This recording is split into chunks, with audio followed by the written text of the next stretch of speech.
Pemirsa, beberapa pekerjaan di Kemnaker menjadi incaran sejumlah oknum pegawainya untuk mengolahnya. Selain menarik minat banyak orang, kegiatan tersebut juga potensial cuan kendati pun harus menabrak banyak aturan. Sebenarnya sebesar apa potensi keuntungan yang diperebutkan itu? Selengkapnya dalam benang merah proyek basah di Kemnaker.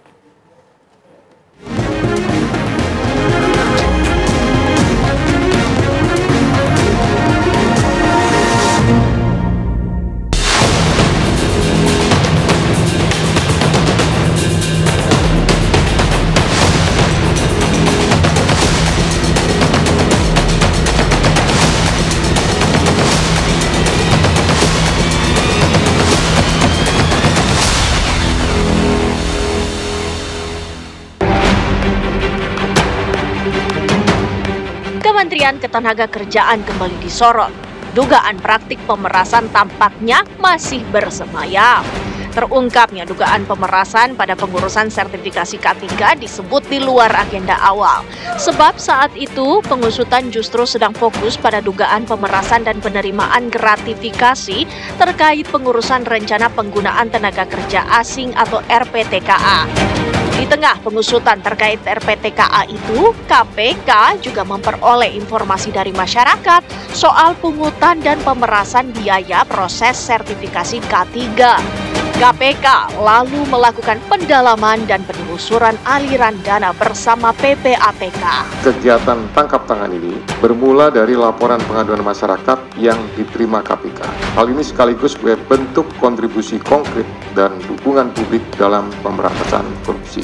Selain itu, tim juga mengamankan barang bukti yang diduga terkait ataupun yang merupakan hasil dari tindak pidana ini, yaitu 15 unit kendaraan bermotor roda 4 dengan rincian 12 unit dari SB, 1 unit kendaraan roda 4 dari SB, yang 12 unit tadi juga roda 4, kemudian 1 unit roda 4 dari HS, 1 unit roda 4 dari GAH, kemudian 7 unit kendaraan bermotor roda 2, 6 unit kendaraan roda 2 diamankan dari IBM, dan 1 unit kendaraan roda 2 diamankan dari IEG. Barang bukti tersebut dari pihak-pihak yang diamankan dalam kegiatan tangkap tangan ini jumlahnya cukup banyak dan mempunyai nilai yang cukup tinggi. Hal ini relevan bahwa praktik dugaan pemerasan ini sudah terjadi sejak beberapa periode waktu sebelumnya, diperkirakan dari tahun 2019 sampai dengan saat ini.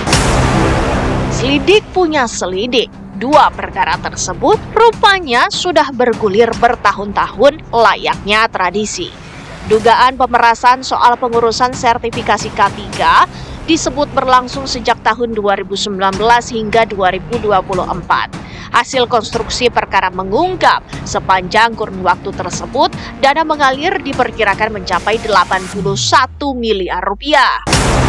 Modus operandi pelaku yakni menggelembungkan tarif sertifikasi K3 dari angka resmi Rp275.000 menjadi Rp6 juta. Caranya dengan memeras pekerja atau buruh bersangkutan. Kalaupun pemerasan dilakukan terhadap perusahaan, maka perusahaan juga akan berhitung untuk kemudian membebankannya kepada buruh. Jika buruh atau perusahaan tidak mau membayar lebih, maka proses sertifikasi akan diperlambat atau bahkan tidak diproses sama sekali. Saat teman-teman buruh ini akan mendaftar ya untuk sertifikasi K3, itu sebetulnya syarat-syaratnya sudah lengkap nih. Syarat-syarat sudah lengkap. Jadi seharusnya itu diproses bisa gitu ya, langsung gitu ya. Tapi kemudian ini untuk melakukan pemerasannya tersebut digunakanlah tadi cara-cara perlambatlah prosesnya, padahal ini kan dibutuhkan cepat gitu kan, kemudian mempersulit, tambah ini tambah itu waktunya gitu dan lain-lain. Bahkan kalau tidak memberikan sejumlah uang tidak diproses gitu, tidak keluar-keluar ini seperti itu. Pengurusan sertifikasi K3 menjadi salah satu lahan yang rentan diselewengkan karena besarnya jumlah peminat. Data Kemnaker menyebut pada triwulan pertama 2024 tercatat sekitar 377.000 orang telah bersertifikat sebagai ahli K3 umum. Ahli K3 umum merupakan salah satu jenis sertifikasi K3 yang paling banyak dicari.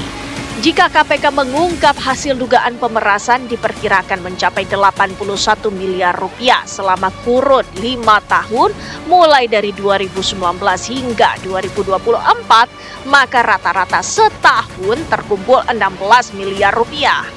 Berkaca dari jumlah peminat sertifikasi K3 yang mencapai ratusan ribu, bahkan boleh jadi menyentuh 1 juta orang per tahun, dengan angka dipatok mencapai 6 juta rupiah, maka uang panas belasan miliar rupiah per tahun sangat mungkin didapat. Tenaga kerja itu merupakan tulang punggung perekonomian negara, sehingga kualitas dan ketangguhan sistem tata kelolanya menjadi salah satu kunci dalam upaya peningkatan ekonomi nasional. Saat ini, Indonesia sedang berada pada periode produktif dengan bonus demografi yang menunjukkan tingginya jumlah sumber daya manusia yang berada pada usia kerja. Ini relevan dengan data dari BPS, Badan Pusat Statistik, yang menunjukkan rata-rata jumlah pekerja atau buruh dalam 5 tahun terakhir jumlahnya ada 137,39 juta orang per tahun. Selain sertifikasi K3, angka tidak kalah fantastis juga muncul dari hasil dugaan pemerasan terkait pengurusan rencana penggunaan tenaga kerja asing atau RPTKA di Kemnaker. Nominalnya mencapai 53,7 miliar rupiah. Praktik culas ini dilakukan sepanjang periode 2019 hingga 2024. Para oknum menerima nominal bervariasi mulai dari ratusan juta hingga miliaran rupiah. Modus operandi terkait pengurusan rencana penggunaan tenaga kerja asing atau RPTKA di Kemnaker serupa dengan dugaan pemerasan dalam sertifikasi K3. Jauh sebelum praktik culas soal sertifikasi K3 dan pengurusan rencana penggunaan tenaga kerja asing atau RPTKA, korupsi sistem proteksi pekerja migran atau tenaga kerja Indonesia TKI sudah lebih dulu mencuat di Kemnaker pada 2012 silam. Saat itu Kemnaker masih bernama Kementerian Tenaga Kerja dan Transmigrasi atau Kemenaker Trans. Kerugian negara akibat praktik ini disebut mencapai 17,7 miliar rupiah. Bercermin dari kasus ini, Presiden pun tegas mengingatkan agar seluruh pejabat pemerintah melakukan evaluasi diri. Presiden disebut tidak akan pandang bulu dalam memberantas korupsi untuk mewujudkan pemerintahan yang bersih di semua lini.